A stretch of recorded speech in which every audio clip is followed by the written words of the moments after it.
Remember Tim Leary, that rascal Harvard professor and LSD guru who famously told an entire generation to turn on, tune in, and drop out? Well, what if he had it exactly backwards? And a whole bunch of our problems today all stem from the fact that those boomers got some terrible advice. Because Leary first dropped this mind virus on 30,000 flower children at the Human Bee Inn in Golden Gate Park back in '67. Turn on was hippie speak for taking psychedelics. Tune in was an invitation to contemplate psychology and spirituality. And drop out was the challenge to leave the mainstream system behind and go back to the land. But what about for us today? Because none of that advice seems super helpful. Instead, what if we turned off our digital distractions, tuned out the doom scrolling and the hate trolling, and dropped into our bodies, into our families, into our communities, and back into the natural world? Because think about it, almost half of Americans these days are clinically or morbidly obese. And we think that if we do physical fitness, it requires $500 of supplements, a Peloton membership, and an ice bath. Our children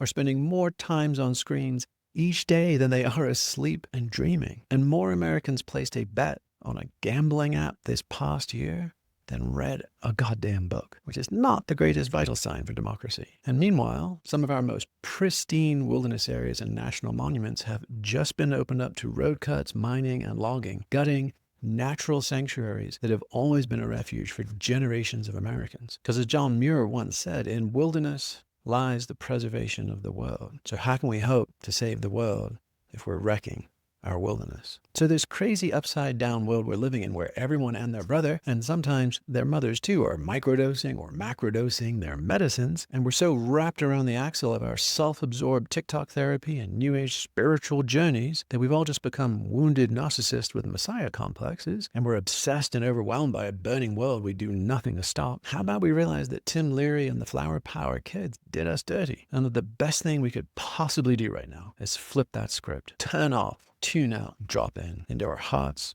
into our minds, and into a future that works for all of us. And if you're curious about doing that IRL, check out the link in the comments. We're hosting Camp Omega in the Colorado Rocky Mountains this fall, in the peak of the Aspens, with snow-capped mountains and a bit of literature and learning and Plato's Academy in the woods.